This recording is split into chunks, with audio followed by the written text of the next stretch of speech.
네, 역시나 FOMC 이후 새롭게 떠오를 주도 섹터는 이제 FOMC가 앞서 우리 부장님들이 말씀해 주신 것처럼 결과가 곧 나올 예정입니다. 예상치에 부합할지 혹은 그것보다도 더 우리 증시를 압박하는 또 하나의 트리거로 작용을 할지 지금 다들 FOMC 이야기를 하고 있는 와중에 FOMC 이후 시장을 그려봐야 되지 않겠습니까? 시나리오가 총 두 가지일 것 같긴 한데 예상대로 흘러간다면 어떻게 또 전략을 짜가면 좋을지 혹은 예상보다 더 압박이 심해졌을 시는 어떻게 적용을 또 하는 게 좋을지 이야기를 좀 나눠보도록 하겠습니다. 먼저 우리 발제자이신 이 부장님 부탁드릴게요.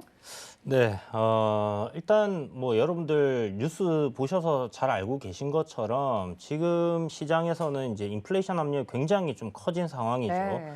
연준에서도 뭐 완전 고용까지 기다리지 않고 고용은 뭐 이만하면 됐다라는 이야기가 나왔고 이 인플레이션을 잡지 못할 경우에는 굉장히 좀 문제가 커질 수 있는 그런 상황이 오기 때문에 지금 테이퍼링 좀 조기에 완료를 하겠다라는 이야기가 한 달 전부터 계속 나오고 있었습니다. 그래서 테이퍼링이 이제 한 6월 달까지 이렇게 단계적으로 점진적으로 이렇게 진행을 하려고 했던 부분들을 조금 더 앞당겨서 한 3개월 안에 끝내겠다라는 얘기를 했는데 그러면서 이제 하는 이야기가 우리가 테이퍼링을 하더라도 금리 인상이랑은 연관 짓지 말아라라는 이야기를 하면서 시장을 좀 달랬었어요. 그런데 테이퍼링을 빨리 끝내는데 금리 인상은 하지 않는다. 이거는 제가 봤을 때 또 거짓말을 하는 게 아닌가라는 생각을 하고요. 네. 결국 테이퍼링을 이제 좀 빠르게 한다라는 그런 시그널을 시장에 주면서 이런 인플레이션에 대한 압력을 조금 잠재우려고 하는 그런 의도가 있다라는 부분을 우리가 생각해 볼 수 있겠고 결국 지금 보면 금리 인상은 예상대로 진행이 될 가능성 그러니까 6월 달로 전망을 하는 뭐 이 증권사들이 굉장히 많습니다. 외국계 네. 증권사 뭐 모건 스탠리라든지 아니면 골드만삭스라든지 이런 곳에서 6월에 이제 금리 인상을 할 것이다라고 이제 예상을 하고 있고 뭐 그게 올해 한 차례 정도 예상되는 뭐 퍼센테이지가 꽤나 이제 높게 나오고 있는 상황인데 요거를 지금 뭐 5월 달로 이렇게 앞당길 가능성이 높다라고 또 골드만삭스에서 얘기가 나왔어요. 그래서 테이퍼링이 조기에 완료되고 나면 결국 금리 인상이 따라서 온다라는 부분은 이 인플레이션 잡기 위해서 어쩔 수 없는 결국 가야 할 길이다라는 부분이고요. 다만 이제 이 금리 인상이라는 부분이 전반적인 경기가 회복이 되었다라는 신호로 우리가 받아들여야 될지 아니면 이게 실질적으로 인플레이션을 잡기 위해서 그 부분을 차치하고라도 진행을 해야 된다라고 봐야 되는 부분이 이제 그게 이제 좀 관건이 될 것 같다라는 생각이 들고요. 유동성 장세에서 결국 이제 우리 시장이 이렇게 올라온 거는 돈을 많이 풀어서 올라왔다라고 봐야 되는 그렇죠. 부분인데 테이퍼링을 이제 조기에 완료하겠다. 테이퍼링에 대한 발표가 나오게 되면 결국 이 유동성 장세는 결국 막을 내린다라고 봐야 되는 부분입니다. 그래서 실질적으로 이제 사이클성 유동성 장세 끝나고 나면 실적 장세로 이렇게 넘어가야 되는 부분인데 그런 부분들로 이제 좀 진행이 될 것인지 하는 부분들 좀 생각을 해봐야 될 것 같고 아마 요거는 이제 금리 인상 전에 조금 실적 관련 주들이 상승을 하면서 실적 장세들 선반영 될 가능성이 좀 높지 않겠나라는 생각이 들거든요. 어찌됐든 뭐 저는 FOMC의 결과는 뭐 모두가 예상하고 언론에서 계속 나왔던 대로 테이퍼링, 뭐 조기 인상 가능성에 대한 부분들, 조기에 완료하는 부분들에 대한 그런 이야기들로 마무리될 가능성이 좀 높지 않겠나. 근데 만약 여기서 뭐 금리 인상에 대한 발언이 나온다든지 뭐 이렇게 될 경우에 시장이 조금 발작을 일으킬 수 있겠지만 그렇지 않다라고 하면 뭐 기존에 우리가 다 알던 사실이기 때문에 네. 하나의 뭐 재료 소멸로 보고 시장이 좀 반등을 할 수 있는 그런 여지는 좀 있겠다라고 생각이 듭니다. 우리 이제 부장님들께서는 네네. 이런 부분들을 이제 또 어떻게 생각을 하고 계신지 그리고 FOMC 이후에 또 어떤 sektor들 또 이렇게 눈여겨 보고 계신지 이런 부분들 좀 궁금해서 오늘 발제를 이렇게 하게 되었습니다. 네, 사실 제롬 파월 연준 의장이 이야기를 한번 바꾼 거잖아요. 네. 바꾼 이후에 이제 시행되는 FOMC 회의이기 때문에 과연 예상대로일지, 예상을 넘어일지에 따라서 시장 충격 그 여파가 좀 다를 것 같은데 오늘 FOMC 주제인 만큼 다른 부장님들의 의견도 좀 들어보도록 하겠습니다. 네. 일단 우리 이 부장님 의견은 그러면 어떨 거라고 예상하세요? 예상대로 그냥 흘러갈 것이다? 네, 예상대로 이제 흘러갈 가능성이 좀 높다라고 생각을 하고 있어요. 알겠습니다. 그러면 다른 부장님들은 혹시 어떻게 생각하시는지? 아, 네. 먼저 네, 저는 네. 키워드로 꼽아본다면 네. 반전이라는 말씀을 좀 드리고 싶습니다. 아, 반전. FOMC 회의에서 우리가 예상하던 대로 지나갈 건가 아니면 반전이 있을 것인가. 그래서 반전이 일어나지 않으면 예상대로 시장이 받아들일 준비가 된 만큼 정도의 FOMC 결과다. 그러면 이벤트 소멸로 네. 시장은 받아들일 것이고 그 안에서 반전이 될 만한 것들은 금리 인상을 내년에 3번 또는 그 이상을 하겠다라는 이야기가 나오거나 제가 주목하고 있는 단어 중에 하나는 이제 물가에 대한 부분입니다. 물가요. 네. 그 물가에 대한 부분들은 평균 물가 목표제라는 단어인데요.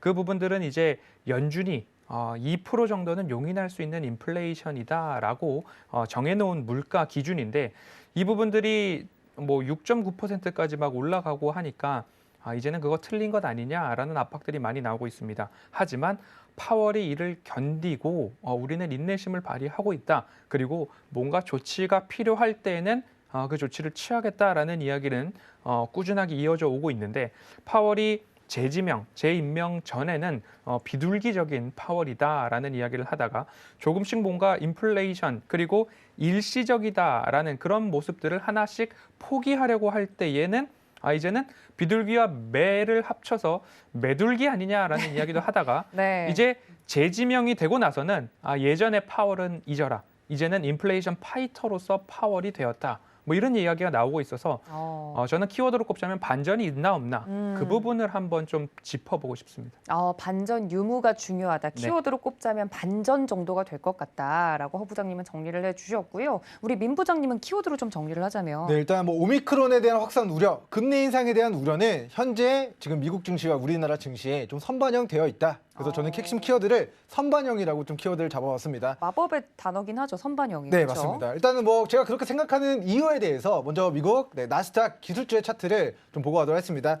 자, 먼저 우리 10월달 이후에 나스닥 기술주들이 굉장히 크게 좀 상승 파동이 나오고 지금 오미크론 확산 우려 그리고 금리 인상 조기 테이퍼링에 대한 우려로 이미 지지난주에 추세 하단까지 조정을 받은 상황이거든요. 네. 근데 여기서 보시면 자, 밑꼬리가 달리고 하반 경직을 보이자 언제 그랬나는 듯이 네, 테이퍼링, 조기 테이퍼링, 금리 인상 똑같은데 네. 일주일 전에도 똑같은데 우리 나스닥 지수는 또다시 마법처럼 좀 반등이 나왔단 말입니다. 자, 어제도 장중에 우리 지구 반대편에서 나스닥 지수가 마이너스 2% 가까이 급락하다가 종가는 마이너스 1%로 마무리됐습니다.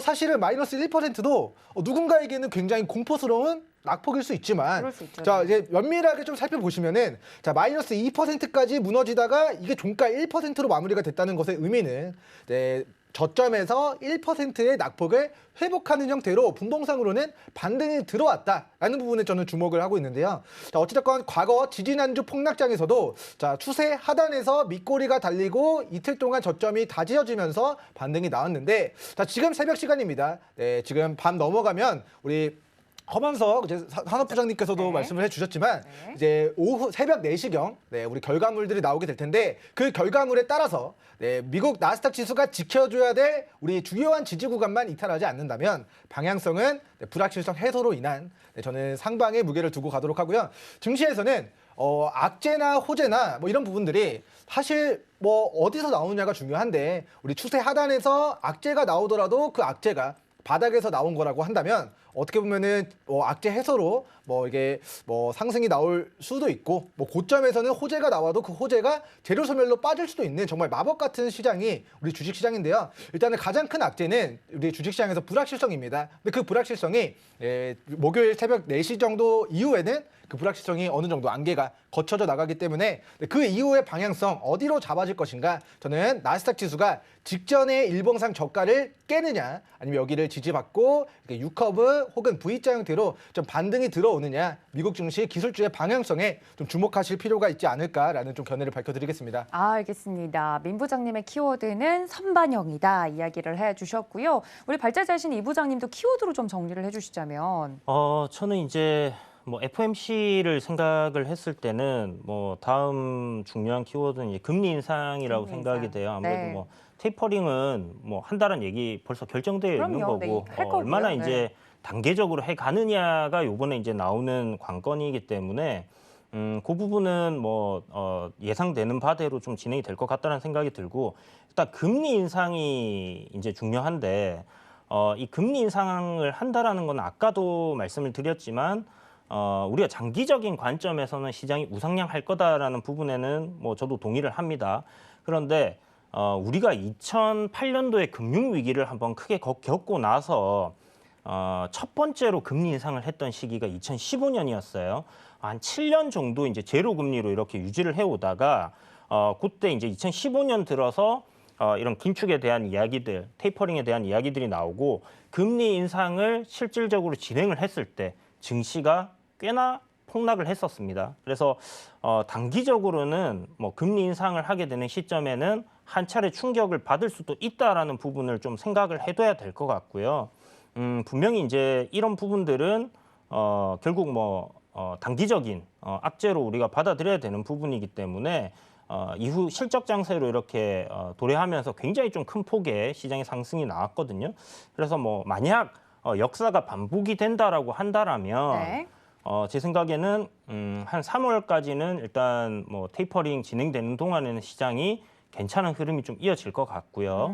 그리고 나서 금리 인상 이슈에 대한 이야기들 이제 다가 임박해지면 시장이 좀 조정을 한 차례 크게 받지 않겠나라는 어허. 생각을 네. 가지고 있습니다. 그래서 지금 보면 이제 나스닥 같은 경우나 다우나 S&P 같은 경우도 추세적으로는 상승 흐름을 그동안 뭐 계속 이어오고 있어요. 그래서 추세대 하단 자리에 지금 위치를 하고 있는 모습인데 우리가 이제 장기적인 추세는 이제 이런 우상향 흐름을 가져가고 있지만 단기적인 흐름을 봤을 때는 추세적인 부분이 지금은 추세가 없다라고 봐야 되는 부분이거든요. 추세가 그러니까 없다. 네. 하락 추세에서 상승 추세로 바뀌기 전에 하락 추세에서 바로 상승 추세로 바뀌냐면 그렇지가 않고 추세 없음이 만들어졌다가 그다음에 이제 상승 추세로 도래하고 상승 추세에서 하락 추세로 꺾일 때도 중간에 추세가 없는 구간들이 나옵니다. 이거는 이제 기술적인 분석을 할 때 우리가 이제 얘기를 하는 그런 부분인데 지금 단계는 일단 단기적인 관점이에요. 굉장히 단기적인 관점인데 10월부터 상승했던 흐름을 이탈하면서 만들어진 그런 부분에서 최근에 반등 나왔던 지점도 보면 이런 저항 구간을 돌파를 못 해냈습니다. 그렇기 때문에 추세적인 관점이 지속적으로 상승이 된다라고 보기보다는 지금은 FOMC를 앞두고 그다음에 이 금리 인상을 앞두고 시장이 좀 관망하는 그런 흐름들이 좀 짙다라고 봐야 될 것 같고요. 네. 역시나 이제 장기적인 관점의 트렌드 라인 하단 부근을 지켜주고 있기 때문에 여기서 뭐 이걸 이탈하고 시장이 급락할 거다라고 얘기하기도 좀 조심스러운 그런 상황입니다. 다만 과거 차트로 우리가 돌아가서 2015년도에 이 돈풀기가 끝나고 파티가 끝나고 이제 그 금리 인상에 대한 우려감이 나오고 막 했을 때의 흐름을 보면 12월 달에 15년 12월 달에 이렇게 진행을 했거든요. 네. 그러고 나서 시장이 이런 식으로 좀 큰 폭의 조정을 받았습니다. 전반적으로 보면 이제 고점 대비해서 한 17% 정도 나스닥이 조정을 받았었는데 뭐 국내 증시도 뭐 한 이 정도보다 조금 더 받을 가능성도 열어놓고 봐야 되지 않겠나라는 생각이 들고요. 다만 좀 전에 말씀드렸던 것처럼 뭐 월봉을 보면 지금 조정 나왔다 반등 나오는 구간이기 때문에 네. 요게 당분간 조금 더 이어지던지 아니면 박스권은 유지해주지 않겠나라고 생각이 듭니다. 그래서 6개월 정도 우리 선반영 되잖아요. 네. 아까 전에 이제 선반영 얘기해 주셨는데 이 테이퍼링 이슈 관련해서는 네. 금리 인상에 대한 부분들 이제 유동성 공급이 끝난다라는 부분들을 좀 선반영해서 한 4개월 정도 국내 증시가 조정을 받았다라고 보시면 될 것 같아요. 네. 제가 이제 18년도 얘기도 계속 했던 부분 차트를 이제 계속 비교를 해보시라고 말씀드렸는데 네. 15년도도 보시게 되면 국내 증시는 미국 증시는 완만하게 잘 버텨준 반면에 국내 증시는 먼저 빠지기 시작했었거든요. 항상 이머징 국가들이 미국이 금리 인상 시기가 되면 먼저 그렇게 이제 움직였던 네. 거는 계속 반복이 되어 왔던 것 같아요. 그렇기 때문에 이번에 일단 뭐 반등이 나올 수 있는 구간에서 반등이 나오지만 뭐 알다시피 상승 구간에서는 보면 뭐 월봉 차트로 이렇게 얘기 드리기가 조금 그렇긴 하지만 상승이 나오고 조정은 짧고 상승은 길고 조정은 짧고 이렇게 되는데 지금 5개월 연속 월봉이 음봉으로 떨어졌다. 그리고 네. 이번에 상승기에 이런 의미 있는 구간들을 돌파해내고 신고가 갱신을 못한다라고 하면 저는 마지막 조정이 나올 수 있는 그런 반등이 아닐까라고 생각이 들고요. 물론 그래도 금리 인상 이후에 조정 나온 이후에 네. 다시 과거의 차트를 또 얘기를 하면 네. 실적 관련주들은 어마어마하게 올랐습니다. 몇 년간. 그렇기 때문에 그런 상황들이 만들어질 수 있는 여건이 지금 되는가라는 부분을 우리가 살펴봐야 되는데 네. 아까도 얘기 드렸지만 금리 인상이라는 부분이 결국 지금 경기에 대한 뭐 확신, 시장이 회복되었다라는 확신으로 금리 인상을 하는 거라면 분명히 2015년 때처럼 실적 장세로 도래하고 지금 낙폭 과대의 실적은 좋은 기업들이 굉장히 큰 상승을 보여줄 수가 있어요. 그런데 지금은 아까 전에 인플레이션 파이터라고 얘기를 하신 것처럼 이 인플레이션을 잡지 못한다면 스태그플레이션이라든지 미국 이뿐만이 아니라 그냥 세계 경제가 그냥 완전히 박살날 수 있는 그런 상황으로 갈 수밖에 없는 상황입니다. 그리고 그런 상황이 발생했을 때는 해결할 수 있는 방법은 딱 한 가지밖에 없어요. 뭐요? 역사적으로 봤을 때 전쟁이 일어나야 됩니다. 무슨 소리 하시는 거예요? 아니 이거는 여러분들이 이제 보시면 네. 정말 큰 공황이 오거나 문제가 어. 발생했을 때 전쟁이 발생을 하고 그 전쟁으로 인해서 이런 부채를 해결한다든지 아니면 이제 그 군수 물자들을 생산이라든지 이런 부분으로 인해서 과거를 해결이 봤을 때. 되는 그런 역사들이 있어요. 그렇기 때문에 역사가 계속 반복된다라고 했을 때 지금 네. 이렇게 어마어마하게 풀린 돈을 해결을 하기 위해서는 뭐 그런 가능성도 있다라는 거 정도만 알아두시면 될 것 같고요. 무섭네요, 갑자기. 네. 지금 해결 방법이 있다고 하셔서 네. 엄청난 희망적인 그러니까요. 눈빛으로 이렇게 딱 쳐다봤는데 전쟁이라뇨. 예. 이제 뭐 잠깐 지금 정세를 우리가 뭐 주식 내일 아침에도 우리 주식 시장이라는 전쟁이 또 시작됩니다. 물론 무슨 소리 하시는 그렇죠. 그런데 이제 이 큰 관점으로 봤을 네, 때 역사적으로 만약 봤을 때. 정말 이게 해결책이 안 나온다라면 네. 제가 만약에 미국이라는 입장으로 생각을 네, 해본다라면 미국이 망하도록 둘 바에야 전쟁을 일으킬 거라고 생각을 해요. 그렇죠. 그렇다라면 지금 중국과의 갈등, 러시아와의 갈등, 뭐 이런 부분들에서 어떻게든 뭐 문제가 또 진행이 될 가능성도 열려 있지 않나라는 부분도 굉장히 먼 미래의 얘기가 될 수도 있겠지만은 한 번 정도는 생각해 보시면 좋을 것 같고 어찌됐든 간에 요번 반등이 나올 때 현금 확보를 조금 해두시고 시장이 금리 인상으로 인해서 뭐 역사가 반복이 안 될 수도 있습니다. 이번에는 뭐 워낙 시장이 달라졌기 때문에 그리고 개인 투자자들의 자금도 많이 들어와 있기 때문에 다르다라고 생각을 할 수도 있는데 이로 인해서 시장이 조정이 나온다. 그러니까 그런 식으로 빠졌을 때는 정말 좋은 기회가 될 거다라는 생각이 듭니다. 어찌되었던 시장적인 영향 때문에 종목들이 하락을 하는 것은 이번에 코로나19 때문에 여러분들이 겪어보셨던 것처럼 그렇죠, 네. 굉장히 큰 기회의 장이었잖아요. 맞아요. 삼성전자가 실적이 갑자기 뭐 금리 인상한다고 해서 안 좋아지는 건 아닐 거예요. 그죠? 그렇다면 이번 금리 인상으로 인해서 만약 시장이 크게 변동성이 커지면서 밀릴 때는 절호의 매수 기회다 생각을 하고 접근을 해보시는 것도 좋겠다 이렇게 생각드립니다. 지금 전쟁이라는 이야기를 해주셨고 네. 그리고 인플레이션을 어떻게 잡을 것인가 잡지 못하면 참 큰일이다라는 그럼요. 말씀을 해주셨는데 네. 사실 경제나 패권을 차지하기 위해서 보이지 않는 경제 전쟁이 지금 일어나고 있는 모습인데 맞습니다. 그 부분들을 조금 더 들여다본다면 우리가 투자하는 데도 뭔가 도움이 될 수 있는데요.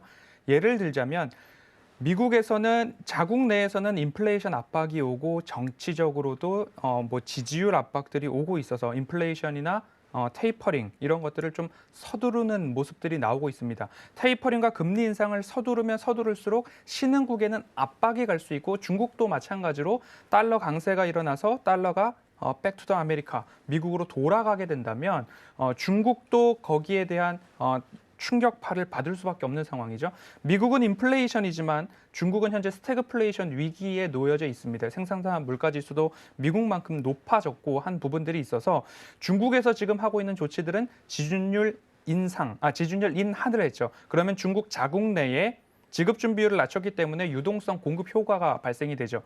그런데 미국에서 테이퍼링을 가속화하려고 하니까 또 하나의 정책을 낸 것이 뭐냐면 외환 지준율 인상을 했습니다. 그럼 외환 보유고를 높이겠다라는 거죠.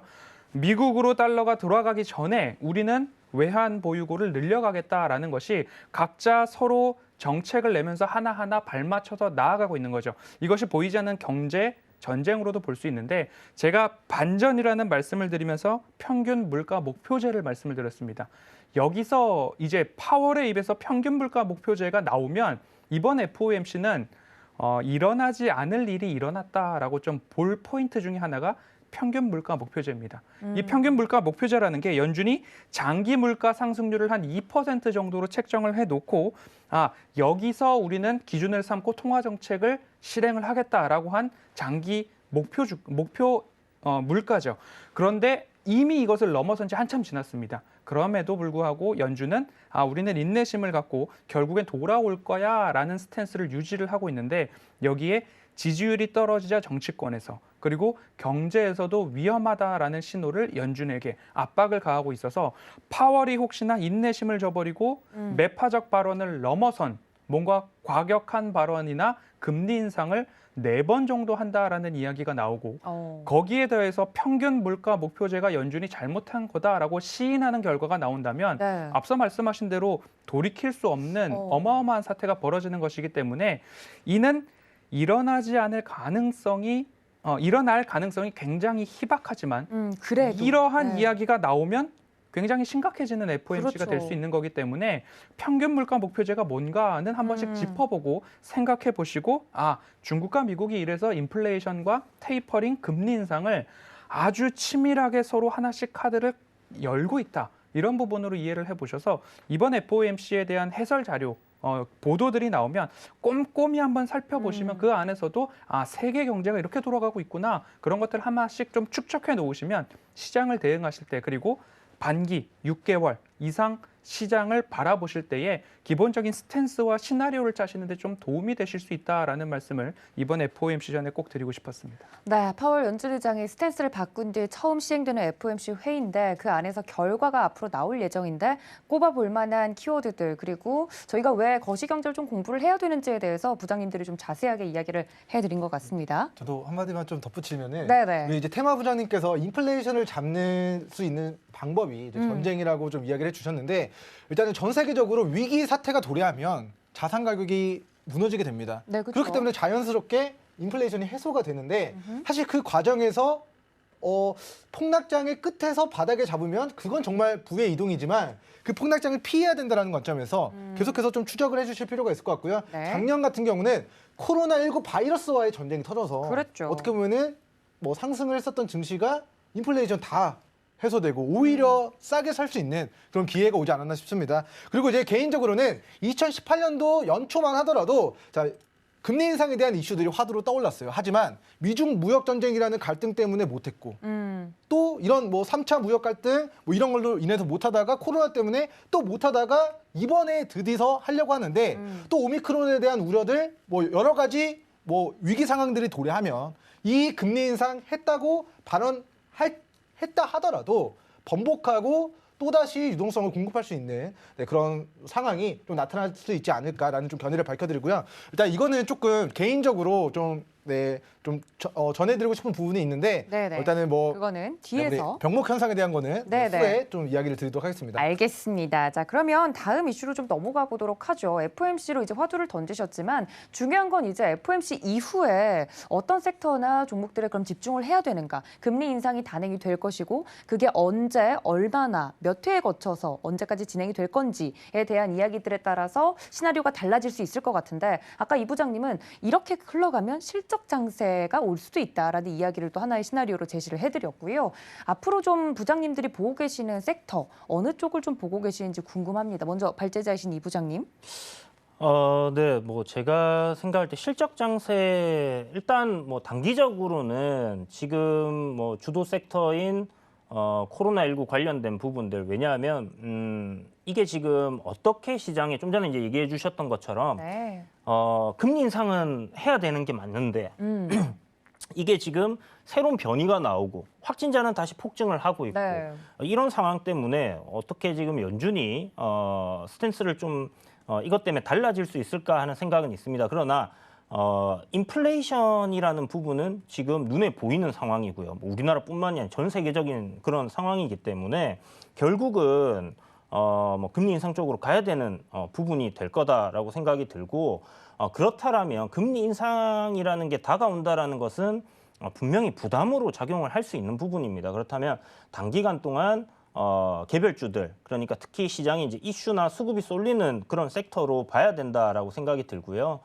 특히 뭐 12월 달에 이제 학회라든지 그리고 1월에 이제 JP 모건 컨퍼런스도 있고 하기 때문에 제약 바이오 섹터들은 뭐 지속적으로 이슈가 쏠릴 가능성 높지 않겠나라고 생각이 들고 거기에 대해서 뭐 코로나19 관련주들도 테마적인 성격으로 시세가 좀 더 이어질 가능성이 높다. 왜냐하면 확진자 수가 급격히 줄어들던가 아니면 뭐 사라지는 그런 일은 없을 가능성이 굉장히 높기 때문에 그렇다라면 관련주들을 뭐 1월까지는 좀 더 유심히 지켜볼 필요가 있다라고 생각이 들고요. 좀 전에 이제 질문 주셨던 것처럼 네. 금리 인상 이후에 만약에 시장이 금리 인상한다는 얘기가 나오고 시장이 이제 좀 급락이 나온다라면 여러분들 돌려보시면 이 제가 유동성 장세 다음에 실적 장세 온다라는 건 제가 그냥 실적 장세가 올 거예요라고 말씀을 드리는 게 아니라 네네. 이 순환 사이클의 하나입니다. 그래서 네, 그럴 수도 있다. 그렇죠? 이 유동성 장세 다음에는 실적 장세가 와요.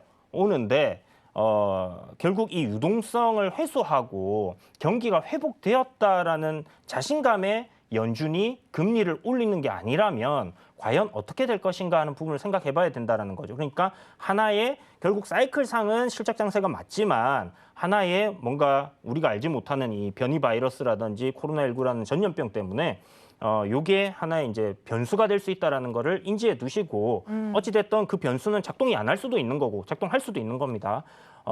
그러나 실적이 받침이 되고 기업이 성장을 하고 있다라면 결국 급락이 나왔을 때는 그 밸류에이션은 굉장히 싸다라고 생각을 하고 분할 매수 관점으로 우리가 접근을 해야 되는 거는 맞거든요. 네. 그렇다면 충분히 수익을 낼 수 있는 그런 기회장은 올 거다라는 것을 생각이 들고요. 삼성전자 뭐 저는 급락 요번에 만약에 진짜 그렇게 된다라고 네. 하면 사야 된다고 봅니까? 당연히 사야죠. 삼성전자 정말 메리트가 높아졌어요 지금. 네. SK 하이닉스는 어떻게 할까요? SK 하이닉스도 괜찮긴 한데 네. SK 하이닉스는 이제 반도체만을 하고 있으니까 그렇죠, 그렇죠. 삼성전자는 지금 폴더블 폰 거의 독주잖아요. 맞아요. 거기다가 로봇도 하기로 그러니까요. 그러니까 우리 어저께 얘기했던 로봇도 맞아요. 그죠. 그 미래 성장 산업으로 굉장히 좋기 때문에 삼성전자가 만들고 있는 전자 제품을 총 결합해서 만들어낼 수 있는 게 로봇입니다. 그럼 로봇 한 대 생산해내면 거기에 들어간 부품 다 삼성 거가 들어가지 않겠습니까? 그죠? 대부분의 부품들이 그쵸. 반도체 들어갈 거고 뭐 다 들어갈 거니까 그렇게 생각했을 때 삼성전자 성장성 굉장히 높다 생각 오. 들고요. 그래서 급락 시에는 삼성전자를 매수해 보는 것도 좋다. 찬성입니다. 네. 어반석 부장님 대찬성이라고. 아니 그럼 민 부장님은 너무 적극적인 찬성이죠. 네, 알겠습니다. 이거는 그런데 주린이 분들도 다 똑같이 생각하고 계실 맞아요. 거예요. 왜냐하면 코로나19 터져가지고 급락장 왔을 때 사람들이 주변에 제가 삼성전자 사세요라고 막 얘기를 하면 셀트리온 삼성전자 막 사세요라고 얘기했더니 지금 어떻게 사냐고. 그랬던 분들이 한 1년쯤 지나니까 그때 샀어야 되는데 그러면서 지금은 기다리고 있습니다. 폭락장만 와라.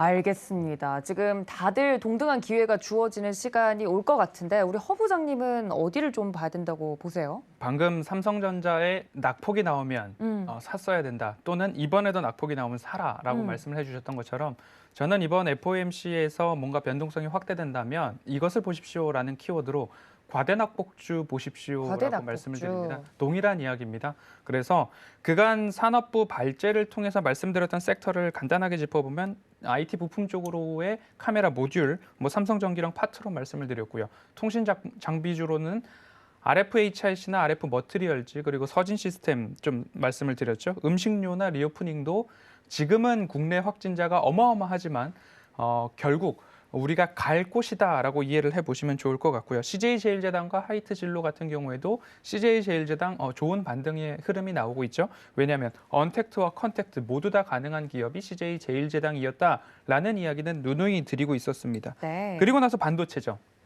삼성전자, SK 하이닉스, ISC를 제가 콕 집어서 좀 말씀을 드렸고요. 자동차는 현대차와 기아 중에서 저는 개인적으로 기아를 더 선호합니다라는 네. 말씀을 드렸고 기아 자동차의 차트 흐름들을 본다면 제가 추세 하단에서 말씀을 드렸고 이 자동차 발제를 보시고서 사셨다면 지금 이 차트의 패턴 안에서 이렇게 나오죠. 그런 방송 속에서 제가 여기서는 사셔야 됩니다라는 말씀을 드렸던 구간입니다. 그래서 기아 같은 경우에도 이러한 모습들이 한 번 더 연출된다면 관심을 가져볼 필요가 있겠다라는 말씀을 드리고요.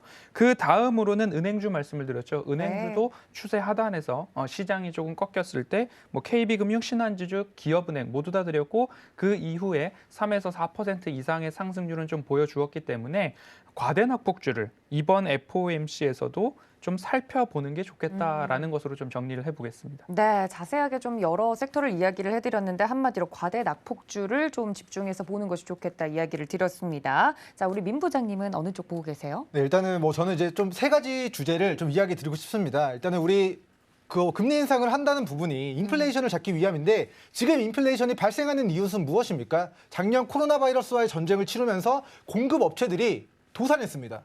그래서 글로벌적으로 철강 많이 가지고 있는 회사가 철강을 많이 수출하고 호주가 석탄을 많이 가지고 있으면 중국한테 많이 팔아주고 해야 되는데 호주가 중국한테 석탄 안 파니까 중국 공장 멈춰버리고 전력난이 발생되고 그로 인해서 원자재 생산 가격이 올라가고 어떻게 보면은 이런 코로나 위기 사태를 극복하기 위해서 전 세계 국가들이 외교적으로 초당적인 합력을 해가지고 석탄 많이 갖고 있으면은 많이 수출해주고 석유 많이 갖고 있으면은 많이 생산해주고 이런 노력들이 있어야 되는데 지금은 좀 트렌드가 봉쇄 조치. 네.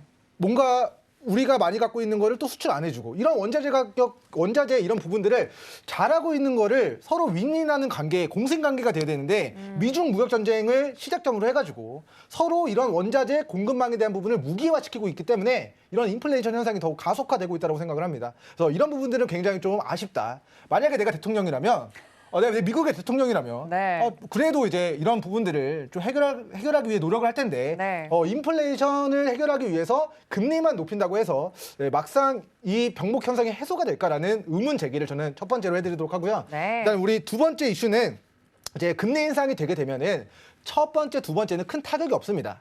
제로 금리에서 금리가 0.25%, 0.5% 올라간다고 해서 지구가 망합니까?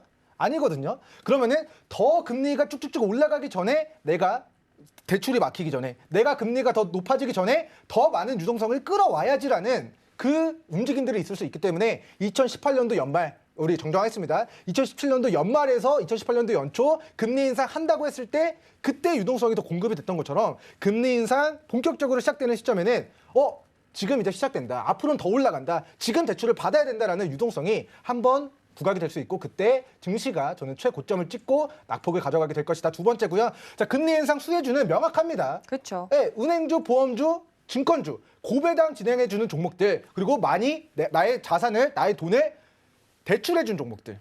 네, 그러면은 나는 제로 금리에 싸게 우리 대출을 해줬는데 금리가 인상되면 자연스럽게 내가 얻어가는 수익이 그렇죠. 자연스럽게 올라갑니다. 네. 그러면 금리 인상 진행되는 속도가 2번 할지 3번 할지 4번 할지 모르겠지만 진행되면 진행될수록 은행주 메리트 있죠. 네, 나는 빌려준 거 2%에 빌려줬는데 받을 때는 4%로 인상되면 당연히 네, 수혜고요. 네. 보험주들 수혜고 우리 증권주들도 수혜고. 그렇죠. 네, 그렇기 때문에 우리 뭐 이런 은행주, 보험주 뭐 이런 증권주들 금리 인상 가지고 있어야 수혜주로 되네요. 명확하게 우리 과거 시장에서부터 부각된 종목들 그 중에서도 실적 견고하고 배당도 가능하면 잘 주고 기업도 매출에 꾸준히 늘어나는 기업들 위주로 그리고 우리 산업부장님께서 말씀하신 네. 낙폭을 줄 때, 과대 낙폭을 줄 때 싸게 잡으면 네, 금상첨화이지 않을까라는 좀 마무리 멘트 드리겠습니다. 네, 오늘 부장님들께서 FOMC 이후에 봐야 될 다양한 섹터군들을 이야기를 해드렸는데 종목에 대해서 조금 더 궁금하다 하시는 분들은 노란톡 저희가 열어두고 있을 테니까 문자 샵 0082번으로 지금 바로 부장님들 불러주시면 되겠습니다. 자, 그렇다면 정확하게 내일장 전략 어떤 전략을 펼치면 좋을지 정리해둔 내용들 보고 오시죠. 네, 부장님들의 내일장 핵심 포인트 짚어보겠습니다. 이주연 테마 부장님은 달리는 말이 아니면 기다려라 라고 이야기를 해드렸고요. 산업부장 허 부장님은 이것 속에서 용기를과 더불어서 퀴즈도 하나 내드렸으니까 이 점도 기억해 주시면 좋을 것 같고, 상한가 부장님이신 우리 민경철 부장님께서는 내일 새벽 이것에 주목하자 이야기를 해드렸습니다.